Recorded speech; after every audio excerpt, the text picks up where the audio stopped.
So I call this European miserabilism. I was really obsessed, especially with Michael Haneke. Piano Teacher was the way in, and more than anything, Piano Teacher, Cachet, and The White Ribbon are for me just huge. As a kid, I loved funny games. Now I find it a little scolding in a way that's like not so exciting. But the filmmaking is incredible, and and Darius Kanji, who shot Eddington, who's just the best guy in the world. He shot the remake of Funny Games and Benny's Video, equally disturbing. And very Bressonian, like self-consciously Bressonian. The way that they frame close-ups, the guy is just so obsessed with Bresson. You can just see it. It's just like his whole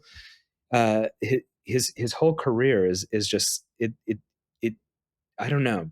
Bresson is just everywhere there.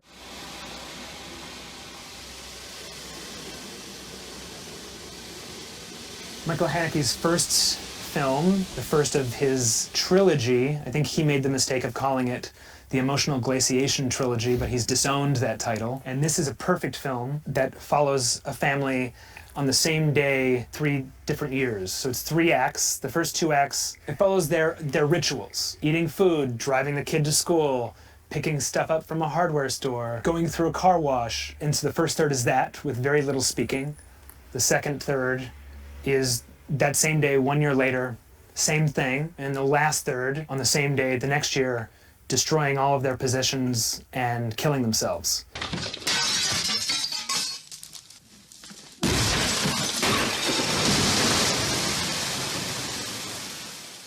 And it's pretty amazing. Michael Haneke was very, very important to me growing up, especially Piano Teacher and Cachet.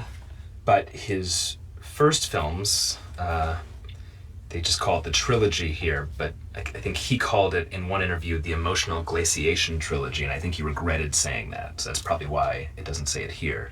Haneke is always talking about Bresson being his favorite filmmaker and like the only filmmaker he really cares about, and you really see that in these films, which are very Bressonian. Like they're kind of like, the actors are basically functioning as models. Benny's Video is a great film about Nazi youth, and The 71 Fragments of a Chronology of Chance is a great kind of like trial run for what he ended up doing with Code Unknown. The Seventh Continent is one of the most perfect films ever made, and very upsetting.